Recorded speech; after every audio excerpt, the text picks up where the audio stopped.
posibleng mas malaki ang championship chance ng Philadelphia 76ers kaysa sa inaakala ng marami. At ayon sa dating NBA All-Star na si Joe Johnson, kaya raw talagang mag-champion ang Philadelphia sa susunod na season pero may isang napakahalagang kondisyon, si Joel Embiid.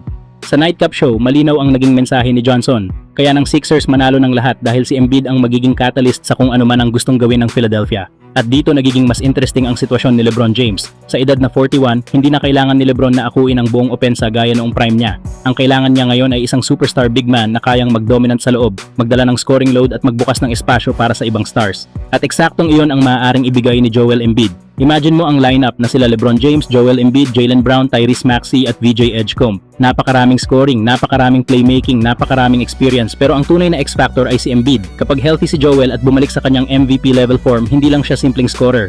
Siya ang player na maaaring magpabago sa buong defensive game plan ng kalaban. Kailangan siyang bantayan sa post, kailangan siyang tulungan sa double team. At kapag nagkamali ang depensa, kaya niyang parusahan ang kalaban gamit ang kanyang shooting, footwork at physicality. At may numbers na nagpapatunay kung gaano siya kadominante. Si Embiid ay mayroon ng 8 career games na may 50 or more points na siyang pinakamarami ng isang center sa nakalipas na 40 years.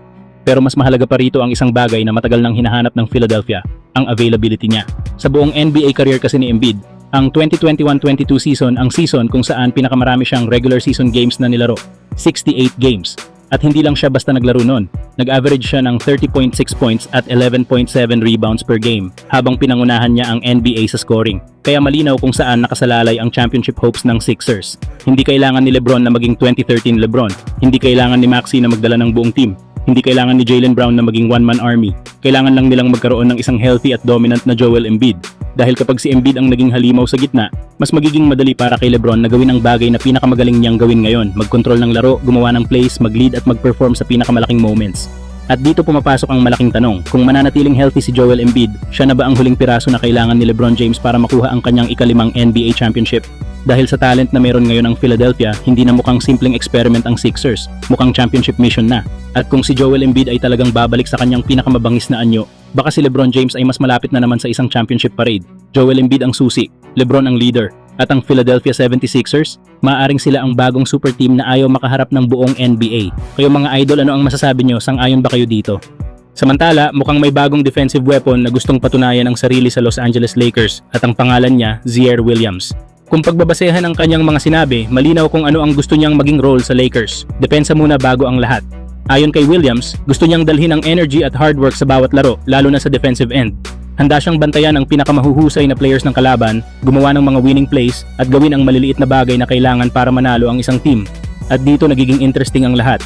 Dahil kung titingnan ang physical tools ni Ziaire, may height, haba ng wingspan, athleticism at versatility, may isang player na agad pumapasok sa isip ng karamihan, si Jaden McDaniels ng Minnesota Timberwolves. Pareho silang mahahabang wings na kayang gumalaw sa maraming positions at may potential na maging elite defenders.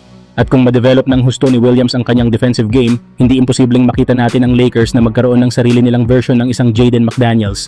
Pero may isang malaking advantage si Ziaire na maaaring makatulong para mas mabilis niyang mahanap ang potential niya, si Luka Doncic. Hindi tulad ng ibang young wings na kailangang pilitin ang kanilang offense para makagawa ng impact, may superstar ang Lakers na kayang gumawa ng plays para sa kanya. Kayang ilagay ni Luka si Williams sa tamang spots, gumawa ng easy scoring opportunities at samantalahin ang defensive attention na lagi niyang hinihila. Kaya ang kailangan na lang ni Ziaire ay maging consistent sa defense, cutting, transition game, shooting at paggawa ng mga simpleng winning plays. Kung ma-unlock ni Luka ang offensive side ni Williams habang unti-unti naman siyang nagiging reliable defender, maaaring ibang Ziaire Williams talaga ang makita natin sa Lakers next season. Hindi na lang basta isang dating lottery pick na naghahanap ng pagkakataon. Baka makita natin ang isang versatile two-way wing na handang bumantay sa pinakamahuhusay na scorer ng NBA.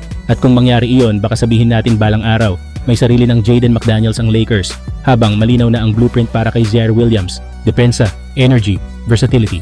At ngayon, may superstar siyang si Luka Doncic na maaaring makatulong para lumabas ang buong potential niya. Kayo mga idol, sa tingin nyo ba si Ziaire Williams ang magiging next Jaden McDaniels ng Lakers? At posible kayang maging malaking defensive piece siya ng team next season?